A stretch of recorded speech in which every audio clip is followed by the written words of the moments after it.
Yeah, thank you for allowing me to come here and explain a little bit what we are doing at NEFCO.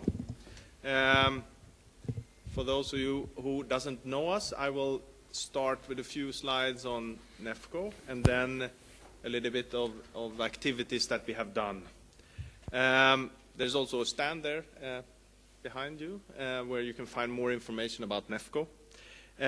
We are sort of a financing institution trying to disseminate, the experience and knowledge that we have of our sort of, in a global perspective, very successful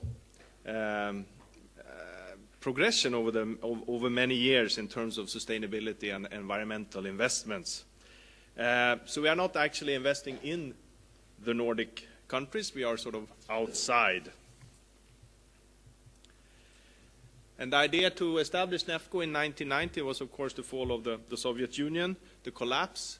And the idea was that there was, as we started out in Eastern Europe, or we're still sort of the bulk of our work is still there, it was to see that you could get more bang for the buck while investing outside of the Nordic countries rather than inside the Nordic countries. And that is, of course, always been and it will continue to be sort of a strong criteria for our investments. The projects needs to be environmental cost effective. So we benchmark a little bit back to the Nordic countries what it would cost to achieve the same benefit in the projects in the Nordics. And usually I think the cost is 1/7 compared to doing the same investments in the Nordics, or it's 1/7 of the cost. So it's quite cost effective. So in general, being an environmental bank, we have a very strong focus on monitoring the results of the projects that we are investing in. So we sort of, throughout the participation from our funding, the borrower or the company will need to report back. So we try to keep control that the benefits that we are targeting are sustained and over a longer period. If you look what the main areas of our priorities would be, in general we have this, the target of our projects are small and medium sized. Compared to other IFIs, international financing institutions such as the World Bank, the Nordic Investment Bank and so forth, we are targeting investments. Our share is up to 5 million euros, which in this context is a sort of small, medium size, but we go down to maybe 500,000 or even less, actually. We have some funds that are much lower than that. With regard to the areas, green growth we have talked about, and I said with regard to how that is defined, we have defined it maybe a little bit more narrowly than others. In our business, it's very much focused on private sector. And in principle, as shown before on slides, green growth would encapsulate everything that we do, but we look at it as from a private sector perspective. Climate is, of course, very important. We are probably the biggest manager of climate using market mechanism under the Kyoto Protocol or so forth in the Nordic region. So climate is also where we do a lot of public projects that we sort of come into that category. Baltic Sea is a priority that has been there since our inception. I will come back to that also, what we have been doing. But of course it's still a very high priority from a Nordic perspective. And then, of course, the Barents and Arctic area are in areas where we are quite active. So these are sort of the 4 priority areas, and the sort of the niche we have in this field is the small and medium-sized type of projects.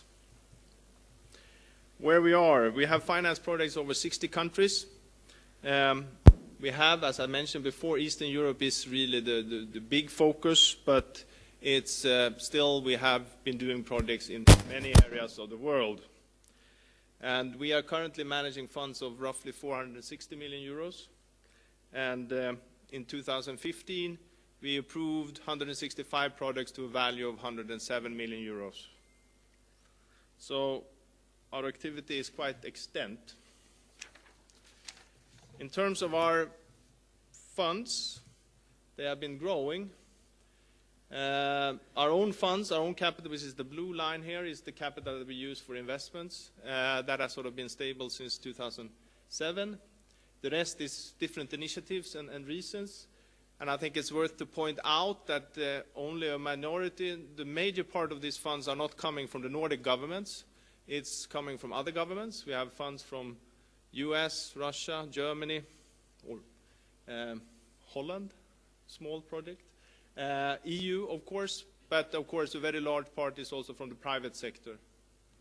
So the interest you could see here that, you know, in the 2000s, the interest for many of our sort of really important projects that we have been working with, the Baltic Sea started to increase dramatically, but also climate, which was something that was already included into our mandate in 1990, that is a target area, also became very important, as well like Arctic issues.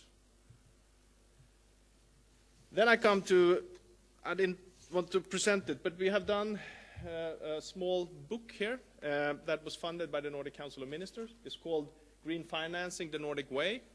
It was done in connection to the G20 meeting, and it was presented by the Swedish Minister of Financial Markets, I think, in Shanghai, and it was very well received. And it was, I understood that the prints are all out, so the only way to find it is on the web page of the Nordic Council. And here are some highlights from that report.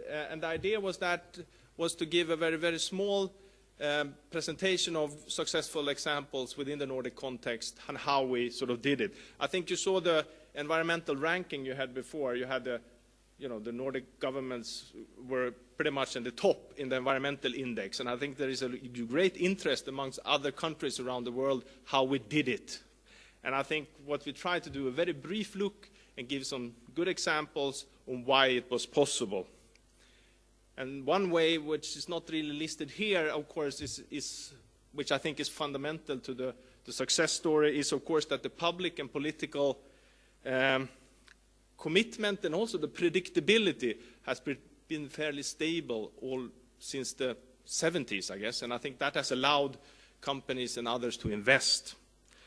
As mentioned before, regional cooperation was very important. I think we had an example here of our neighbors here, Helcom, with regard to the Baltic Sea. So we took a few examples. And then, of course, the regulatory and policy measures were also very important to enable this. And then we have some sort of examples: polluters pay, subsidies to clean energy, involvement in the emission trading, and as mentioned before, Nordpool, which is a enabling market, easy accessible electricity market, which is of course very important to add on and invest in renewable energy. And then of course we discussed financial institutions, and in particular we identified the municipal financing institutions, because a lot of these investments in infrastructure are actually funded by these institutions, which is very different than any other possibilities that municipalities elsewhere in the world has in terms of financing.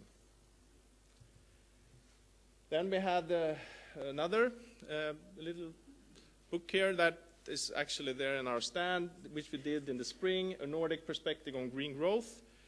And it was focusing quite a lot on SMEs and small and medium-sized companies. And it is focused on cooperation between public and private funding, common policies for solving environmental challenges, and how to scale up green solutions. And in particular, we sort of focus on this concept of Nordic solution, which is also within our strategy. So how can we package something that is attractive and creates benefit in other countries? Now I come to a few examples of what we have done.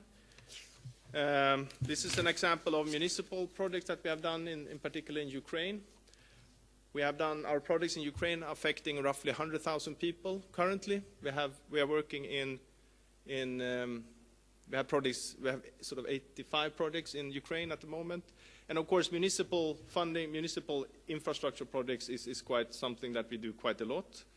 It's usually the buildings are schools, hospitals, and kindergartens that we are focusing all over Ukraine, and it's creating a lot of reduction in energy consumption in Ukraine, trying to use the best practice, the best knowledge that we have in the Nordic area, and transform it into providing that benefit to the municipalities of Ukraine. We do have municipal projects all over the place. Another one is, of course, wastewater treatment plants.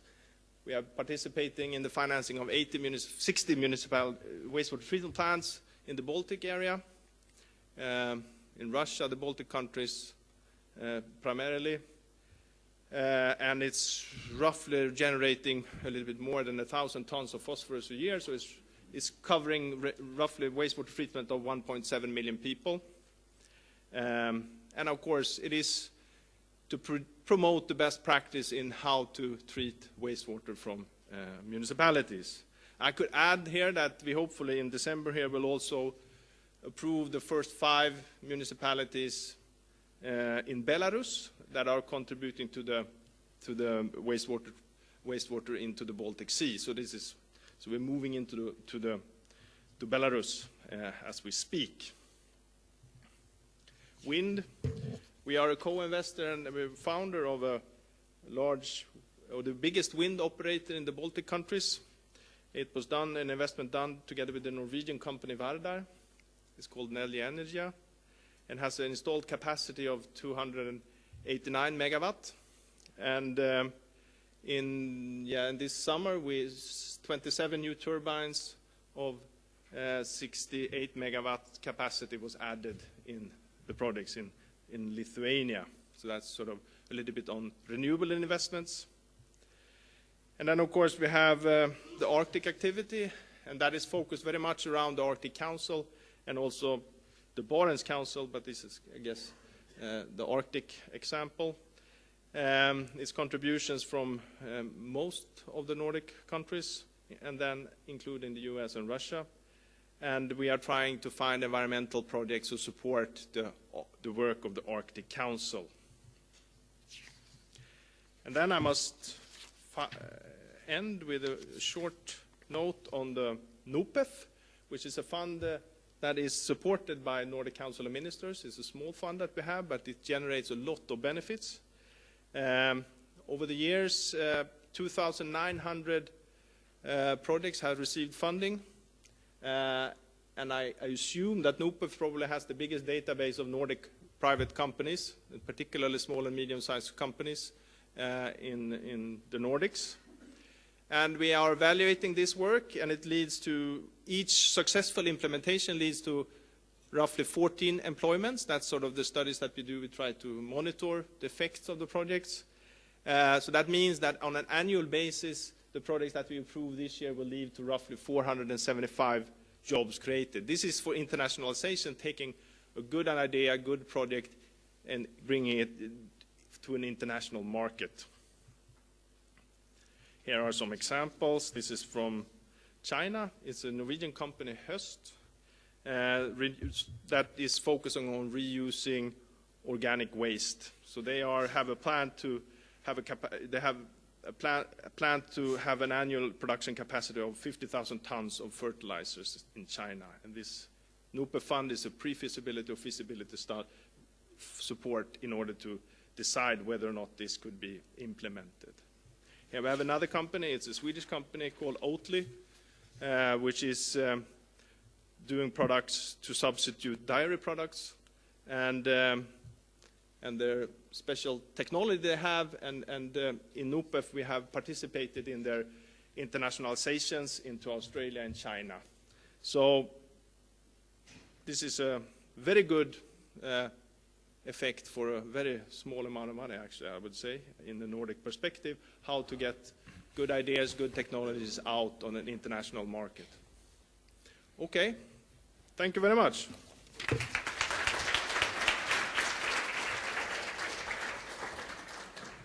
Thank you. Thank you so much, Magnus. And I think we were all impressed by the numbers of projects that you have and the different areas that you touch upon and the 60 countries you've been doing things in.